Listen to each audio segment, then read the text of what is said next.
Welcome to the For Real Though Show, the podcast with a purpose for the people. I am your host, Christopher Keith.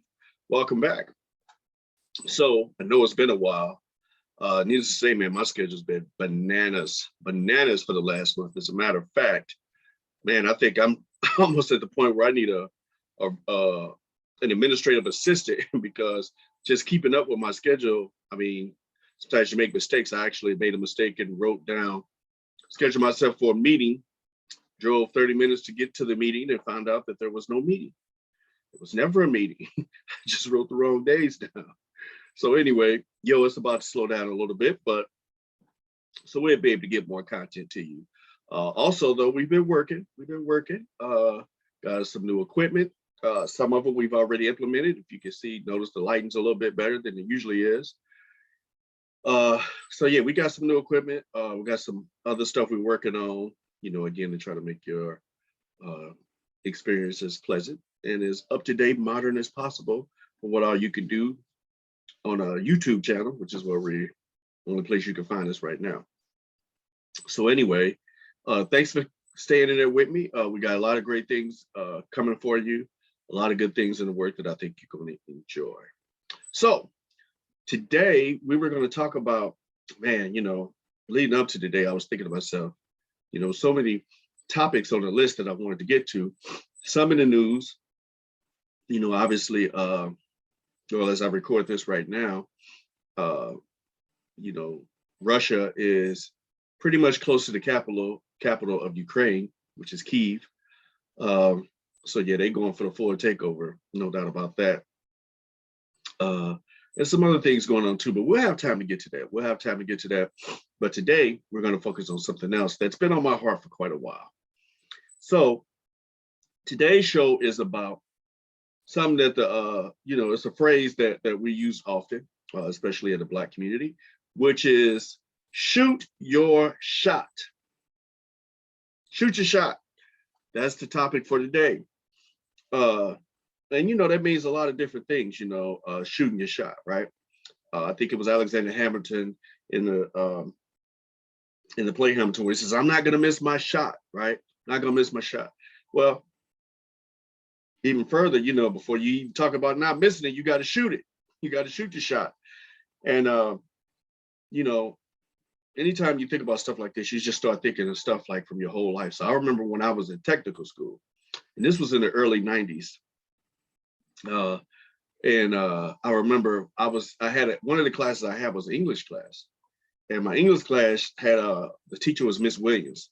Now, try to describe Miss Williams. She was a sister, young. She had a very pretty smile, very bright, extremely intelligent, extremely funny, gifted teacher, very active in the community and stuff like this. So she was a lot of fun. And actually, I had introduced her to my father because my dad was living at the time and he was single.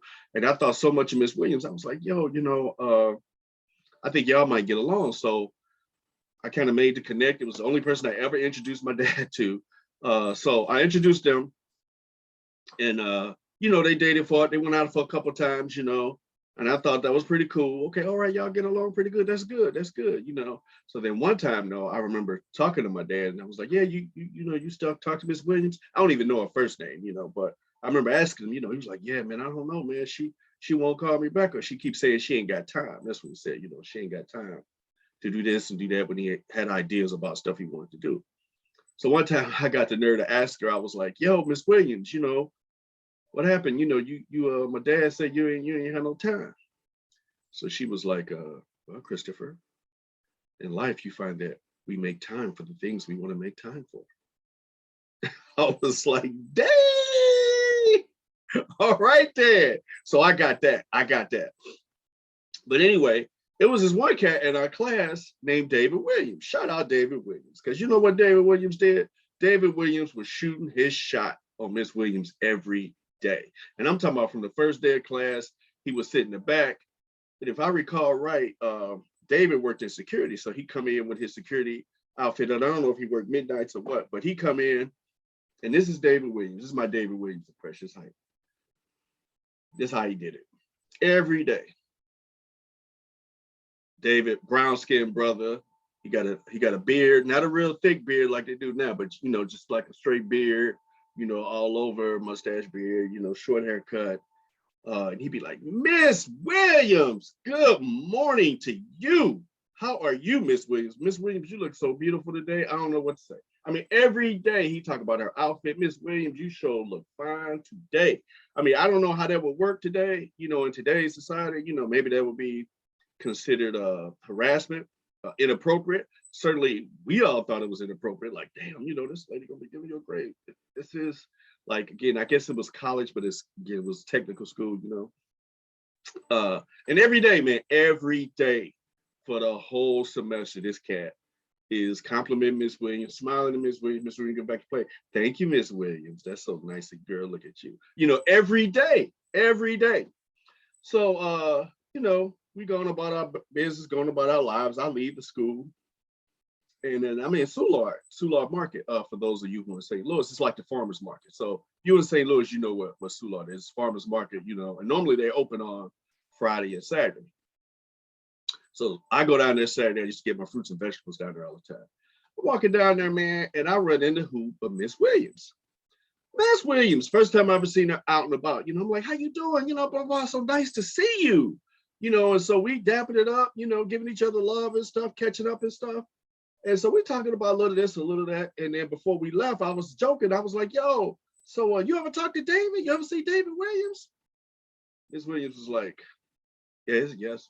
That's wild that they were both named was Williams, but it just hit me. But anyway, she goes, yeah, I just seen him this morning. David and I, we live together. I was like, yo, are you kidding me? Are you serious, Miss Williams? You and David Williams? Oh my God.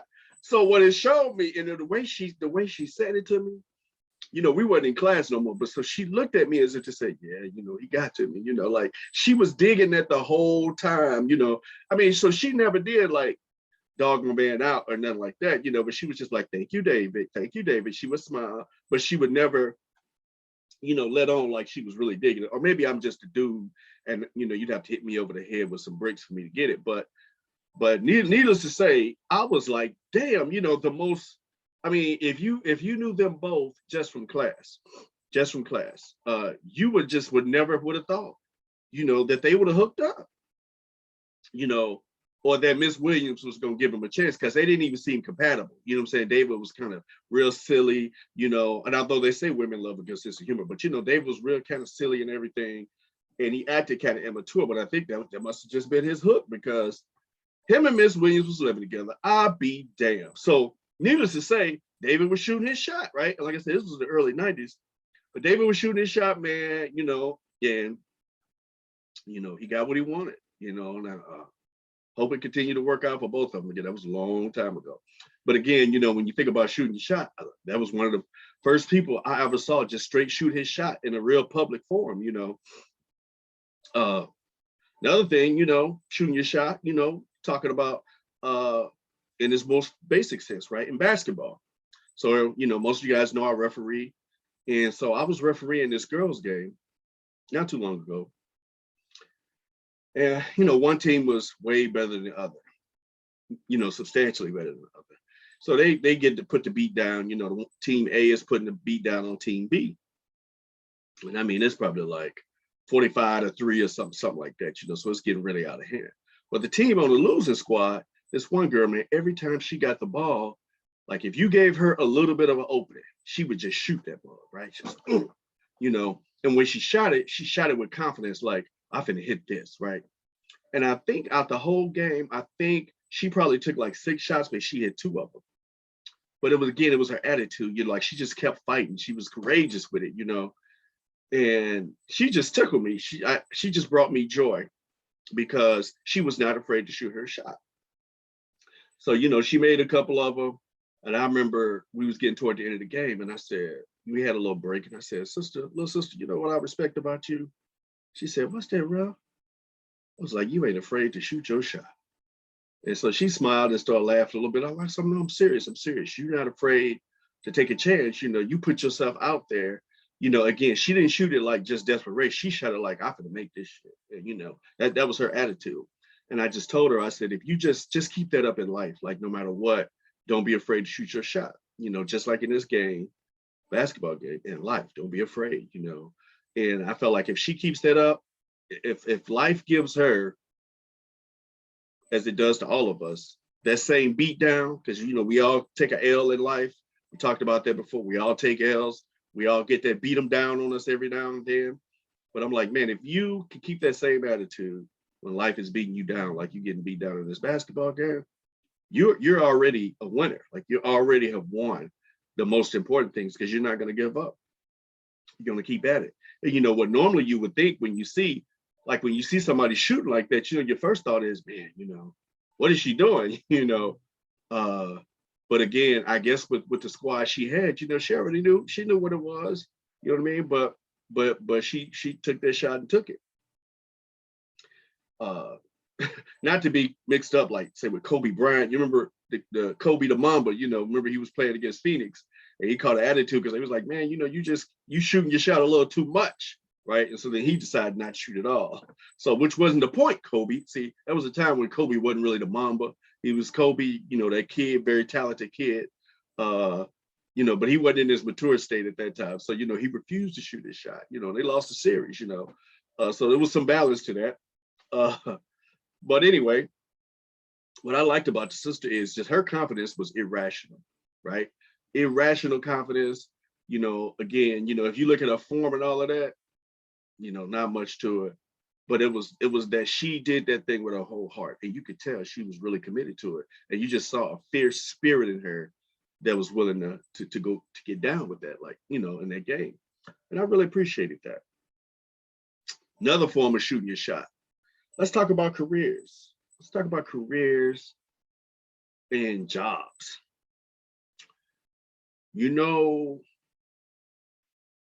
So I read this. I've had more than one unemployment experience in my life, right? It's part of the reason why I got into refereeing is because I didn't want a corporation or a company to have sole, proprietorship over my ability to make money. So, even back in the day when I got started in this thing in the 90s, my thought was, well, if I go out here and I do 2 AAU games and they $20 a game, then guess what? I did that, right? I did that. And, I felt like that's something I could be proud of. And it actually is. As a matter of fact, there have been plenty of times where I had to take care of myself straight through refereeing, and that's it. I mean, long periods of time, which is probably why I'm up to 7 sports now, right? But yeah, that's what I had to do. That's what I had to do. So I did that. And, in the meantime, though, there was still plenty of times where, I'm looking to get employed. And I ran across something years ago that blew my mind. And that's if you walk with me just a minute here, that when it comes to like looking at a job posting, looking at openings and stuff like that, that Black Americans tend not to apply for jobs if they don't meet every single standard.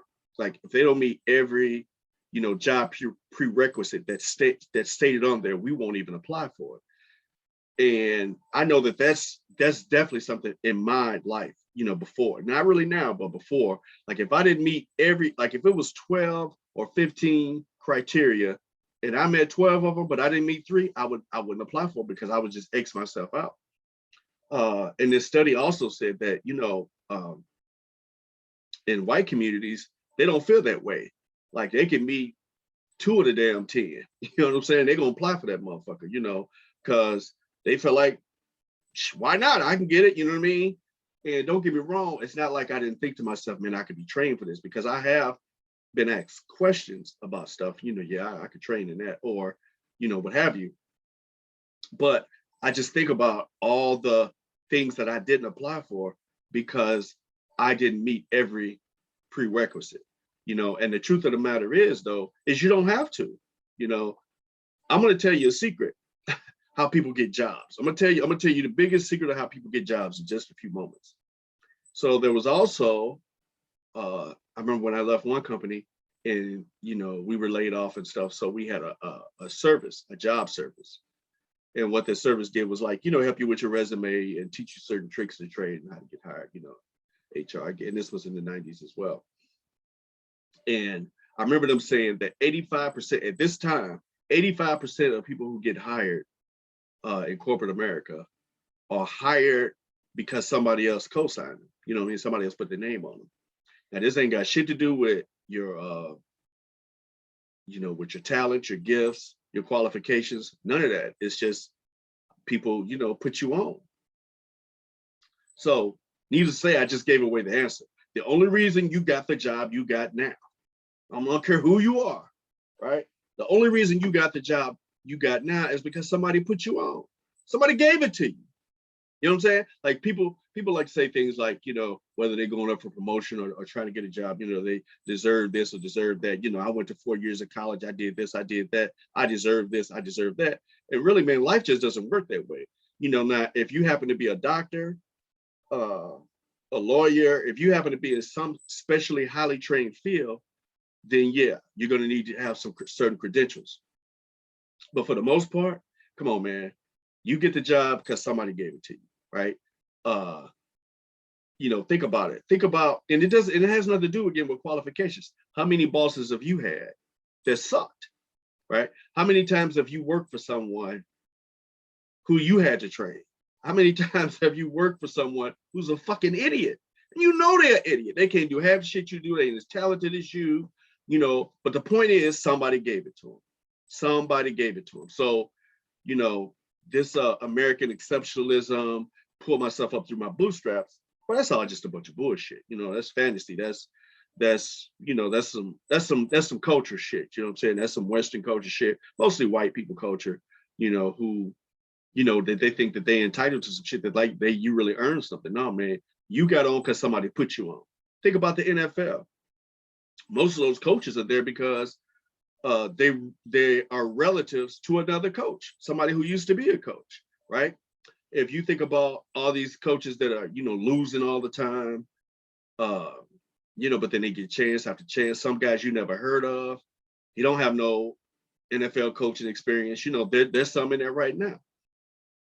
But again, didn't have nothing to do with qualification. Somebody had to like you. Somebody had to put you on.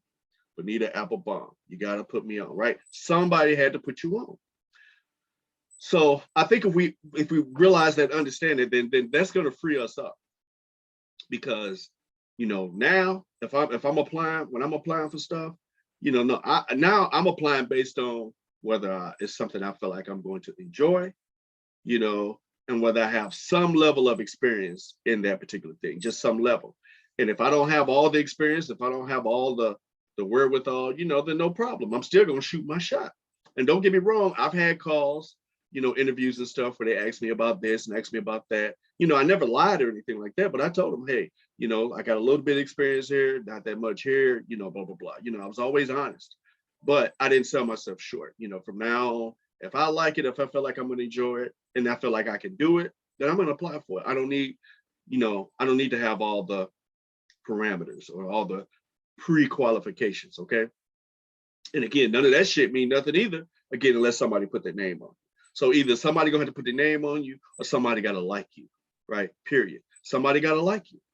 When I interviewed where I am now, somebody just had to like me. My qualifications didn't mean I was more qualified than the person that came before me or more qualified than the person that came after me. It really doesn't matter. Somebody just had to give me a chance, put me on, and then I had to show and prove from there. So, again, even if it's nepotism, somebody still put you on, right? Look at all the Shanahans in the NFL, all these people under the Sean McVay tree and all that kind of stuff, right? Again, some guys, no coaching experience whatsoever in terms of being a head coach. Now you're going to run a football program that's the, highest level of football in the world, right? And, you'll see them the coaching carousel wouldn't be so vital and fluid as it is if everybody was qualified, right? So, you got to remember that. You got to remember that. And also, when it comes to shooting your shot, sometimes you think, I might not, I don't know if I'm good enough, to do this job or to have this dream or what have you.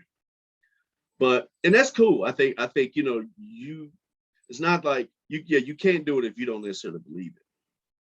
However, even if you don't believe it, if you got some doubts, that's fine. But just remember, that's just one person's opinion. That's just one person's opinion. I remember when they was asking me to do lacrosse. It's like, Chris, you would really enjoy lacrosse. As a matter of fact, same thing for football. They was like, Chris, you'll be good at football. And I was like, man, I don't know, because I was just concerned about the rules and knowing the rules. Like one thing about me, I hate to feel like I don't know what the hell I'm doing, right? And when I don't know what I'm doing and I don't feel comfortable, then it's hard for me to, get into something because I want to be qualified. In other words, if this coach or a player is fussing at me about something, I want to know, are they telling the truth or is it possible they're telling the truth? If you don't know the rules and you don't really know what you're doing, which I've been in that situation, then all you can do is shut up and be like, you might be right. I might have messed it up. You're right. But I was told again, that I would be good at it, this as well as lacrosse. And I didn't do it. I didn't want to do it initially because of my belief. However, that's just one opinion. So again, it's not that my opinion doesn't matter, but it was just one opinion. And it turns out that my opinion was wrong. So, the fact of the matter is I did catch on to football very, very well, to the point where I can work just about any position on the field, effectively. Lacrosse, I'm better than I was. I'm coming along. But from the first time I stepped on the field, even the 10th time I stepped on the field to now, whole lot better.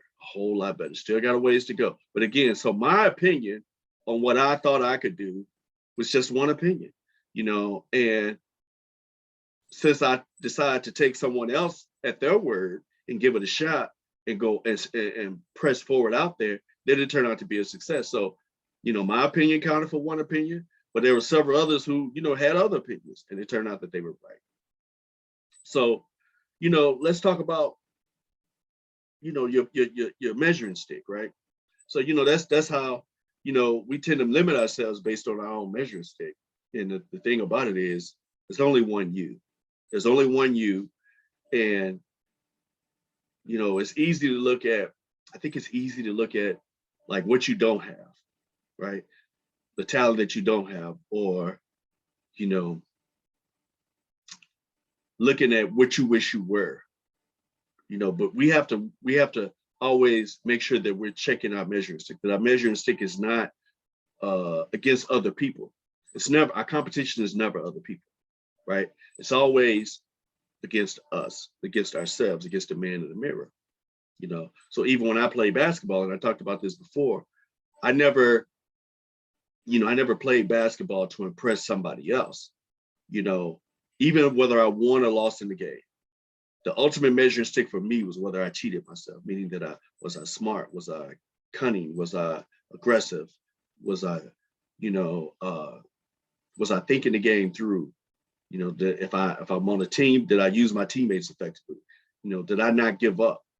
And if I didn't give up, even if I didn't win the game, I consider that a success. I wasn't a success in terms of winning the game, but I was a success in terms of not cheating myself, that I competed, honestly.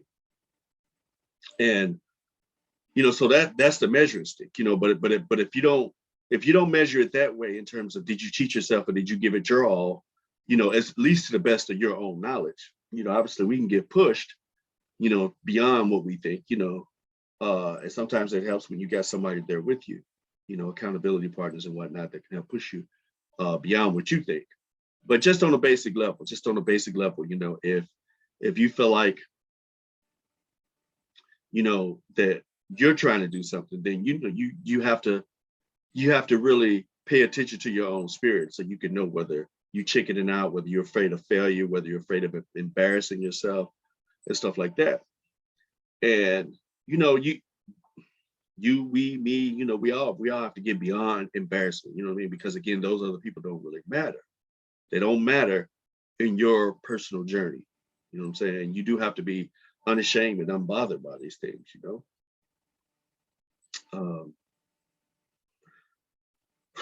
getting through.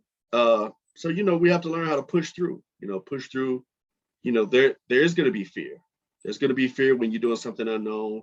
You know, anytime I have a big game, I got a playoff game tonight, Ohio high school playoff game tonight. And, when we first go out there, I'm going to be a little bit nervous, but it's because I care, right? But once the ball tip off, I'm going to be right there in the pocket, right? But again, I'm not afraid to fail. I'm going to go out there. Sometimes I'm going to make mistakes, and sometimes I'm going to be great, right? But needless to say, since I'm out there, when I feel that nervous, I'm not going to run back into the locker room, get back into my civvies and jet, right? I'm going to stay in there. So we have to learn how to stay in there and push past, the fear. I remember when back in the day, Bill Russell used to be on I think it was TBS, then it was before TNT, and he used to do basketball games. I forgot who was the play-by-play man, but Bill Russell was the color man. And, for those who don't know, color commentator, like he wasn't literally just the colored man. He was the color commentator. He'd add flavor and stuff to the, everyday, talk of basketball. So I remember this guy, they used to say, like, if you threw up a crazy shot, they say throws up a pair, And so the guy was like, throws up a prayer, it missed. And he was like, prayer goes unanswered. And then Bill Russell said, it was an answer. The answer was no.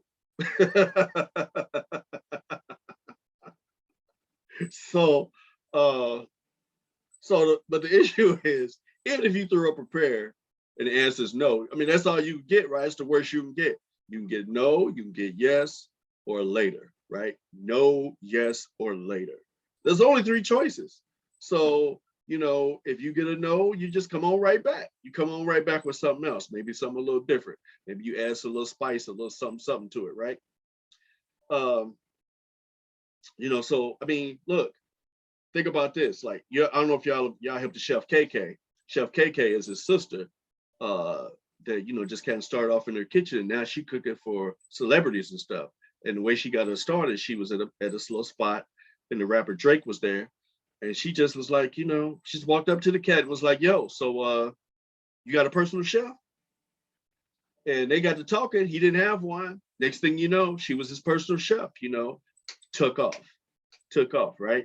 So she shot her shot, right? She could have let that other stuff talk her out of it. What if he say no? What if he look at me like I'm a fool? But the fact of the matter is she went for it. She went for it, and it totally changed her life. Now she's, one of the most famous cooks in America, right? She got the plug. She got the plug. I tell you another person that shot their shot. You have to Simone Biles, right? So Simone Biles got engaged recently, and what I was tickled to find out was that my man didn't shoot his shot with her. She shot her shot with him. Simone slid into his DMs, right? She slid into that brother's DMs and made her wishes known, right? And now they're engaged. She's like, it's the easiest. She was quoted as saying it was the easiest yes she's ever given. Now, I've been on social media for a while, and I see a whole lot of women that are like, they not gonna shoot their shot. They be like, I ain't telling no man, I ain't pushing up on no man, I ain't gonna do this, I ain't gonna do that. And I'm like, why the hell wouldn't you? Right? So that's what got us messed up in this society, is, we got all these conflicting messages about what it takes to be a man, what it takes to be a woman, and this, that, and the other. And, and I think a lot of women feel like they're lowering themselves somehow by shooting a shot to a man. But I'm like, okay, but on one hand, women have always had to fight for their equal rights, right to vote, right to have a credit card, right to make a decision. Yes, women used to you couldn't get credit cards, right? Women couldn't vote. When people used to come to the house when I was little, they'd be like, if it was a vacuum salesman or the Encyclopedia Britannica salesperson, they would be like, hey, it's the man of the house here, right? If my mom answered the door, it's the man of the house here. So we now live in a situation where, women are still marginalized, kicked to the curb, dismissed, et cetera, et cetera. At the same time, we got women who are CEOs, women who own companies, women who straight running things. If you're a spiritual person or if you believe in the Bible, there's plenty of women that was doing anything in the Bible that was prophetesses, and God was using them. Matter of fact, God, according to Christianity, God brought, Jesus through a woman, right? So why is it that a woman can do all these things, can be a boss, she could be an Oprah, she could be a Michelle Obama, she could be all these things, but can't shoot a shot to a dude? They don't even make sense. They don't even make sense. So so I've gotten in these threads before, and I've explained them, like, to me, that's some bullshit. You know what I mean? It's some bullshit that you can shoot your shot to it. You see a brother, you think he good looking, intelligent, and hey, you see he ain't got no ring on or whatever, you know what I'm saying? And you going, hey, what's going on with you? You know what I'm saying? I honestly think that's an attractive quality, that a woman is bold enough to say what's on her mind and say what's on her heart, that you ain't got to wait for somebody. Because a lot of times, dudes is just as nervous as you are, if not more. You know what I mean? So, so needless to say, man, I think, I don't know, you got to do you, right? You got to do you, but I feel like if you're a boss, you're a boss, right? And if you're a boss, it ain't no gender, ain't got nothing to do with it. If you see something you like, why not? Why not? So anyway, we getting to the end of this, man, but don't be afraid, or if you are afraid, then that's okay. Then just push through it. But shoot your shot, man. Shoot your shot. And when you can, shoot your shot with confidence. There are plenty of times where you've already been in situations where you had to step it up, unexpectedly, and you did. Certainly there are many times in my life that I could think of, again, there are times I hate being in a position where I don't know what I'm doing, but at the same time, I've been in that same situation with a group of people who also didn't know what they were doing. And you know what I did just naturally? I just stepped up. I said, all right, y'all, I got this. Let's get together. We're going to do it like this. We're going to do it like that. I remember one time I was doing some youth football, and, the referee is what they call the R. So really, we're all officials. We're all football officials, but, they call us all referees. Well, the official position of referee is the one that wears the white hat, and, he does the holding, a false start or whatever. So I had never done that early in my football career, even for youth leagues. And so I'd never done it. And so I always just let somebody else do it because I wasn't too confident in my signals and knowing how many yards to log off, for penalties and stuff like that. And so we get to this school on a Saturday morning, and it was me and two other guys. And so we all met for the first time, and they was like, hey, it was like, I never ref before. I'd never been to R. The other guy was like, yeah, I never been to R either. So now I'm the type of guy, I'm not going to say, well, shit, let's flip for it then, right? I wasn't like that because I kind of went into servant mode, right? I went into servant mode. And I was like, these two brothers don't know. Guess what? I've been watching long enough. Time to go on and do it. So I was like, okay, I do it. Let me make sure I got a coin. I'm going to flip the coin and do the pregame and all of that. And, I just kind of repeated what I heard before, and thought of, things that I thought were important. And we got through that afternoon, right? We got through that afternoon. And I felt good because I made them brothers feel good. They'll be, if they stick with it long enough, they're going to be the R, one day. And, but they had somebody looked out for them just like somebody looked out for me. So I shot my shot. I didn't leave no ambiguity to it. We weren't going to flip coin, draw straws, do rock, paper, scissors, because then nobody would have really been confident. We'd have been like, all right, dog, it's on you. And then we would have went on about our business. But I didn't really want it like that. I was going to shoot my shot. Okay, fuck it, let's do it. I got it, So, just want to encourage everybody, man, shoot your shot, man. Life is short, so shoot your shot. If you got a dream, follow it. You got some goals, take some steps towards it, right? Even in this podcast, I've been working on it for a while, and yeah, my schedule's been busy. And at the same time, I got to admit that sometimes I have a little, paralysis over analysis, as Quincy Jones would say, and the reason why is because I care about it. I want it to be good. I want to feel like that I'm flowing, that I'm not just talking. Again, this is a love for me, and it's a labor of love. So, sometimes, if I don't feel exactly right, or if I ain't feel like I'm flowing exactly right, then I won't do it. I'll put it off. That's analysis by paralysis. So, you could have had this, a couple 3 weeks ago, but I was just, sometimes you wait for the perfect time. Sometimes you just got to make the time right. So this is the time when I decided to make the time right, you know, and I'm happy about it. When I get off of here, I'm gonna feel that much more fulfilled and accomplished because I went on and shot this shot. Just because I did other podcasts before doesn't mean I don't, you know, think about the next one. Matter of fact, I'm always thinking about the next one. I'm always thinking about giving you guys good content, some food for thought, leaving a legacy, for my time here on the earth. So anyway, that's all I'm gonna say about that. We'll be back soon. As a matter of fact, next week I'm gonna have a special show with a special guest. It'll be my sister. I'll tell you who it is. It's gonna be my sister, who's a therapist, and we're gonna talk about Black men and mental health. Okay, so that's gonna be on next week's show. But thank you for joining on this one. Like and subscribe to us on the YouTube channel. Questions, comments, just let us know. Shout us out, share, appreciate it. All right. And hey man, you stay safe out here in these streets. All right. And you know, good vibes, loving vibes to the nation, to the country of Ukraine. Hey, peace and blessings. Keep it real always.